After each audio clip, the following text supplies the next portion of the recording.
आज हम आए हैं यहाँ से थाना कप्तानगंज से, मैं शिखा श्रीवास्तव। आप लोग को नारी सशक्तिकरण के बारे में कुछ बताएंगे, मिशन शक्ति।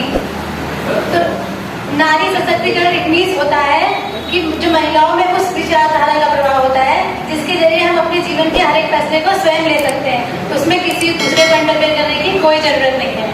अब जैसे आजकल आप लोग देख रही होंगी वर्तमान समय में हर एक क्षेत्र है जहाँ पर, ऐसा क्षेत्र भी बताइए जहाँ नारियां ना जाती हो। हर एक क्षेत्र में नारियां है ना, राजनैतिक प्रशासनिक जो भी पद है वहाँ पर नारियां पदस्थ है। लेकिन फिर भी जो सोच है ना, कुछ ग्रामीण क्षेत्रों में हमारी महिलाओं को जो है घर में रहने के लिए बाध्य किया जाता है, उनको घर से बाहर निकलने नहीं दिया जाता है, उनको चिकित्सीय और शिक्षा सुविधा भी बहुत आसानी से उपलब्ध नहीं हो पाती है, बहुत कठिनाई होती है।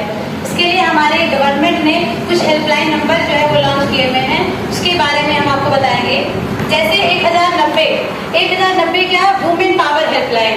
इससे क्या होता है कि अगर आपको कोई समस्या है, मतलब आप यहाँ आ रही हैं कोचिंग करने के लिए, मान लीजिए रास्ते में किसी ने छेड़ दिया, किसी लड़के ने, या कोई भी वनटुअल कोई भी प्रॉब्लम आती है जिससे कि आपको ये लगता है कि हम घर पे नहीं बता सकते हैं या हमारी बेइज्जती होगी इसको बताने में, कहने में, तब आप जो है वो 1090 पर कॉल कर सकती हैं। वहां पर आप अपनी सारी समस्याओं को बता भी देंगी और आपकी पहचान भी गुप्त रखी जाएगी। केवल आपको जिससे प्रॉब्लम है उसका पता पूछा जाएगा या उसका नाम जो भी पहचान उसकी आपसे पूछी जाएगी। आपका पता जो है या आपका नाम वो एक बिल्कुल गुप्त रखा जाएगा, उसे किसी के सामने जाहिर नहीं किया जाएगा। इस वजह से आप उसको कहा गया वुमेन पावर हेल्पलाइन, यानी कि 1090 किसी भी समय आप कॉल कर सकती हैं, आपकी हर समस्या का सुझाव वहाँ पर हो सकता है। और फिर 181 हेल्पलाइन नंबर, ये भी महिला का ही हेल्पलाइन नंबर है, इस पर भी कॉल करके आपकी जो है समस्या है वो हल हो सकती है। और जैसे 1076 है मुख्यमंत्री हेल्पलाइन, यानी कि डायरेक्ट मुख्यमंत्री से आप इस पर जो है कोई समस्या हो तो वहां पर कह सकती हैं। और 112 है हमारे पुलिस हेल्पलाइन नंबर। जैसे कोई भी आपको कोई भी समस्या होती है, पुलिस आपातकालीन सेवा है, आप तुरंत फोन करेंगी, आप यहाँ तुरंत 112 से पुलिस जाएगी वहाँ पर। 108 है जहाँ पर एम्बुलेंस सेवा होती है। 102 है जहाँ पर स्वास्थ्य सुविधाएं मिलती हैं कॉल करने पर। और हमारे गवर्नमेंट में कई सारी सुविधाएं आप लोगों के लिए बनाई गई, कई सारी तो योजनाएं भी आप लोगों के लिए लॉन्च किया गया है कि जिससे कि आप जो है अपनी रुचि के अनुसार हर क्षेत्र में आगे बढ़ सकें, जिससे कि आप अपने देश के लिए, अपने माँ बाप के लिए कुछ कर सकें। आपको किसी से डरने की कोई जरूरत नहीं, किसी के चलते कि हम उनके जरिए कुछ कर नहीं पा रहे हैं, या मान लीजिए कि जैसे हमें थोड़ा सा अनकंफर्टेबल फील हो रहा है किसी से, ये सब करने की कोई जरूरत नहीं है। आप बिल्कुल स्वतंत्र हैं, सरकार आपके साथ है, आपके माँ बाप आपके साथ हैं, आप उनका नाम रोशन करिए, भारत का नाम रोशन करिए। और जैसे ये भी कई लोगों का सोच है कि लड़कियों का कोई घर नहीं होता, कहते हैं ना लड़कियों का कोई घर नहीं होता, बेटियां लड़ाई होती हैं, लेकिन मेरा तो ये अनुभव है कि लड़कियों के बिना कोई घर ही नहीं होता है जब तक वो ना हो। और ये भी है कि जो है कोई भी देश तब तक यश के शिखर पर तभी पहुंचता है जब उसकी महिलाएं पुरुषों के साथ कंधे से कंधा मिला करके चल सके। जैसे कहा भी गया है कि नारियों का सम्मान करना, नारियों का अपमान मत करना, नारियों का अपमान मत करना, जग इन्हीं के बल पे चलता है, पुरुष जन्म तो लेता है लेकिन इन्हीं के गोद में पलता है। पुरुष जन्म तो लेता है लेकिन गोद में इन्हीं के पलता है।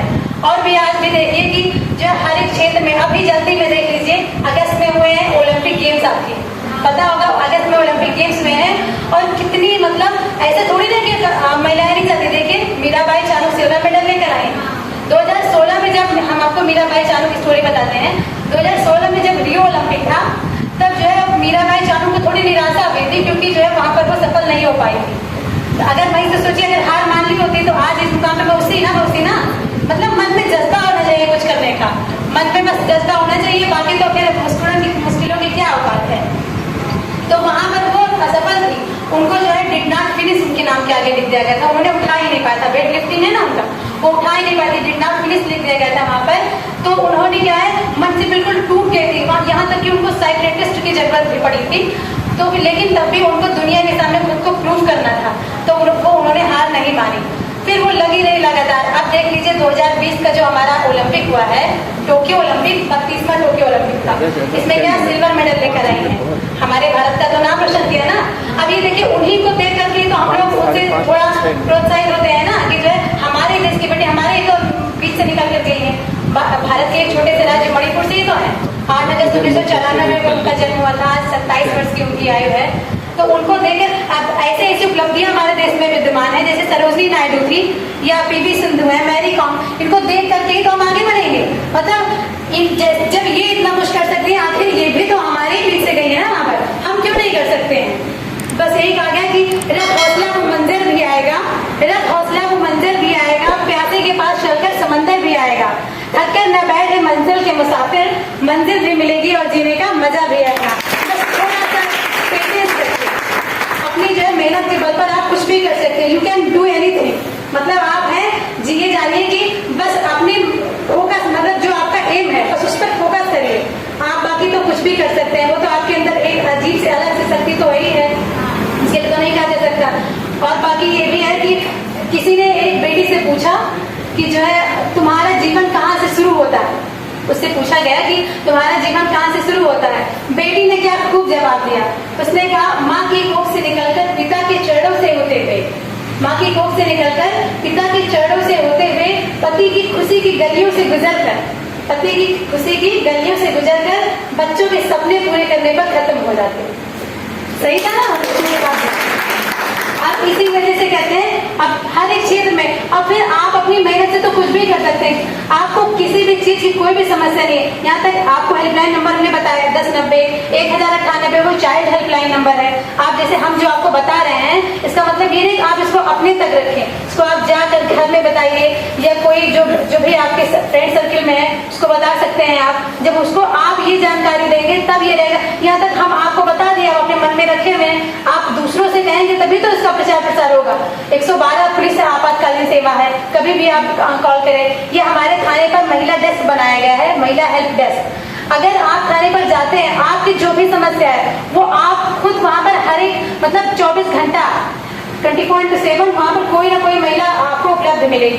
किसी पुरुष से आपको कोई समस्या कहने की कोई जरूरत नहीं, वहां पर आप उसको जाकर के अपनी समस्या बताएंगे और किसी से कहने की जरूरत नहीं है, आपकी समस्या खुद ब खुद सॉल्व हो जाएगी, आपको कोई समस्या नहीं होगी।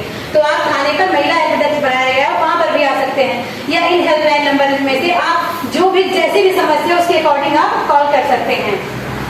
और एक बेटियों के ऊपर थोड़ी सी छोटी सी पंक्ति थी, जैसे कहा गया है कि बोए जाते हैं बेटे पर उग जाती हैं बेटियां, बोए जाते हैं बेटे पर उग जाती हैं बेटियां, खाद पानी बेटों पर लहलाती हैं बेटियां, स्कूल जाते हैं बेटे पर पढ़ जाती हैं बेटियां, मेहनत करते हैं बेटे पर अव्वल आती हैं बेटियां, मेहनत करते हैं बेटे पर अव्वल आती हैं बेटियां, रुलाते हैं जब खूब बेटे, रुलाते हैं जब खूब बेटे तब हंसाती हैं बेटियां, नाम करे ना करे बेटे पर नाम कमाती हैं बेटियां, नाम करे ना करे बेटे पर नाम कमाती हैं बेटियां, छोड़ जाते हैं जब बेटे, छोड़ जाते हैं जब बेटे तब काम आती हैं बेटियां, आशा रहती है बेटों से पर कूड़ करती हैं बेटियां, आशा रहती है बेटों से पर कूड़ करती हैं बेटियां, हजारों फरमाइशों से भरे रहते हैं बेटे, हजारों फरमाइशों से भरे रहते हैं बेटे, पर समय की नजाकत को समझती हैं बेटियां, पर समय की नजाकत को समझती हैं बेटियां, बेटी को चांद जैसा मत बनाया जाए, बेटी को चांद जैसा मत बनाया जाए कि सब घूर घूर कर उसे देखें, बेटी को सूरज जैसा बनाया जाए कि घूरने से पहले नजरें नीचे हो जाए। और बाकी तो आपको जैसे पता होगा, अब इन्हीं जो हम बता रहे हैं स्टोरी मीराबाई चानू या ये पंक्तियां बता रहे हैं, इसका मेरा एक मेन उद्देश्य ये है आपको ये बताना कि आगे ये लोग भी हमारे बीच से निकल कर गए, इन्होंने भी तो प्रॉब्लम का सामना किया होगा, कुछ इन्हें भी प्रॉब्लम आई होगी, तो लेकिन तब आप सोचिए कि आपके लिए कितनी सारी सुविधाएं हमारे गवर्नमेंट ने कर रखी हैं, कई सारी सुविधाएं हैं जो भी हम आपको जो है कोई दिक्कत ना हो इसी के लिए सरकार ऐसा कर रही है।